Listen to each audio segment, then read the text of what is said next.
The fate of Pokemon relies on one man, one game to save us all.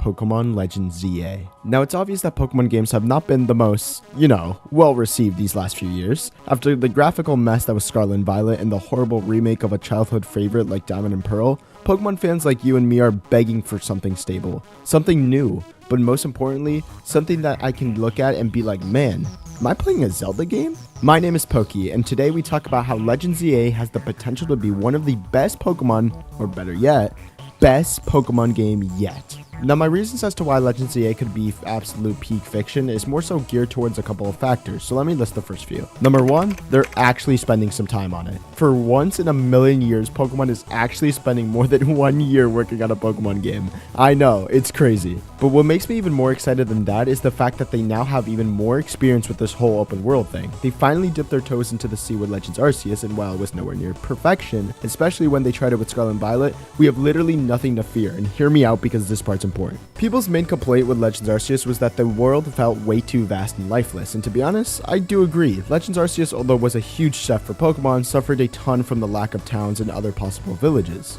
I mean, for crying out loud, the only other mini-town we got other than Jubilee Village was the Retreat, and you can barely call that a town. But now in Legends ZA, that won't be an issue at all. You see, it's confirmed that Legends ZA will be mainly taking part in Lumio City, and while at first that may sound a little bit boring, think for a second.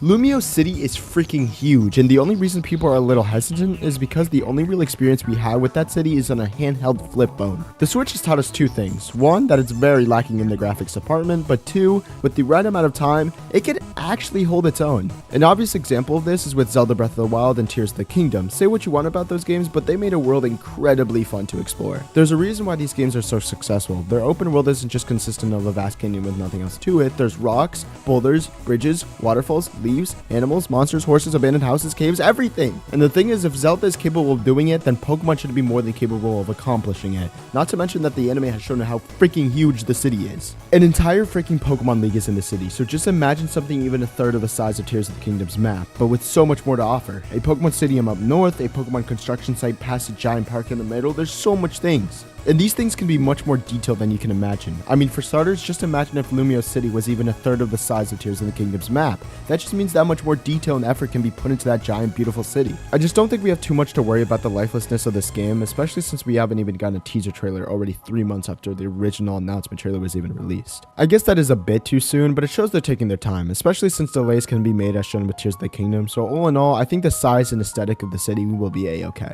at least in my opinion. Number 2, Megas. That's really all I gotta say. Megas is both the most beloved gimmick of all 3 mechanics in Pokemon, but not only that, but the fact we are pretty much guaranteed to get new Megas in Legends CA is something everyone will look forward to. Megas already gives Pokemon fans enough hype to actually consider this to be already one of the best Pokemon games we've had for a long while, and for good reason too. There's a really good reason as to why Pokemon fans love Mega Evolution, and it's not just because they have amazing designs, but also because of one thing: presentation. You see, one of the things the other gimmicks lack is a compelling story that comes with the gimmick itself. Dynamax was linked to Eternatus. Wow, so cool.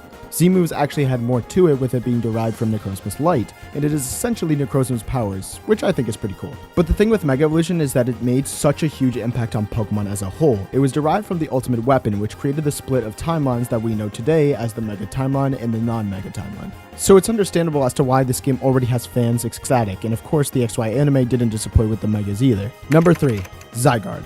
Now, this one little legendary doesn't really scream as to why this game could be literal perfection like the other 2 reasons I mentioned earlier, but let me explain to you how squishy could be what saves Pokemon's main issue across all Pokemon games, and that is transportation. You see, Pokemon's biggest issue isn't just the graphical and lifeless open world the game has to offer. I mean, don't get me wrong, having a very beautiful and engaging open world is important, but what I believe is more important is how you're actually able to explore said open world. I mean, for the love of everything, is it too much to ask for you to have the ability to ride on your own Charizard or Dragonite, for crying out loud? But after all, why does all of this matter? I mean, it's pretty cool, but how does this relate to Zygarde? Well, my friends, let me tell you. You see, Zygarde's role in Legends EA is, for obvious reasons, really important, so it's even more important on how they tackle it. But luckily for Pokemon, I already have an idea that they can feel free to ask me at any time. You're welcome, Pokemon. You see, Zygarde has 3 different forms, which all happen to be absolutely perfect for overworld travel. 10% can be used to ride on land, 50% can be used underground, and 100% can be used to fly across the city. I mean, just think about how cool it would be to fly on 100% Zygarde. Each of Zygarde's forms would be perfect for travel, and I thoroughly believe that Zygarde will actually get a new form in the new game, which actually brings us to our final reason as to why Legends EA will be peak fiction. Pokemon in its 20 plus years of being in our lives have never added an actual interactive cutscene to the main Pokemon games, and I know that I keep bringing up Zelda, but it's genuinely an amazing game, so what do you expect? Zelda captures interactive cutscenes so perfectly, it's actually insane. Right when you're about to beat Ganondorf at the very end of the game, you're able to finally lay down the beast with the button to smash the sword in his skull. I mean, how epic is that? Being able to actually manage an input in a cutscene will never get old. Heck, even Persona has the same feature. Just imagine the scene, right? You're on top of Zygarde facing the giant threat in front of you, and you manually shoot out the laser that comes out of Zygarde to land the finishing blow. Core Enforcer.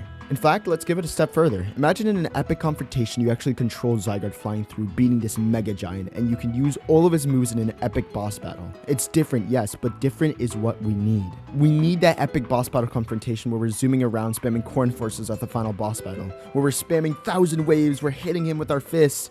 That is what you call a full-on conclusion to a Pokemon story. I believe that interactive cutscenes would do huge for Pokemon, and I think it's something we've been needing for a while now. But let me know in the comments below. But hold up, don't click off the video yet, because there's one more factor I want to include that could make Pokemon Legends EA absolutely peak, but it's probably my most controversial yet. Bringing back strong and agile style. Now hold up, hear me out on this. I know it sounds crazy to include such a different mechanic alongside Mega Evolution, but I truly believe that strong and agile style is something Pokemon has made that was actually impactful and what made Legends Arceus so fun. The 2 different styles was the first time there was actual depth added to the turn-based combat system Pokemon has used for so many years, and holy frick, it worked wonders. Having to think during the Volo fight on whether or not going for strong or agile style on your turn was the right move or not was so much fun because it added more strategic elements to the game and made Pokemon feel more like an actual action RPG. Pokemon has shown us their capability of implementing amazing mechanics to the turn-based system, and they just never brought it up again. The strategy elements from the different styles would be such a missed opportunity in Legends EA,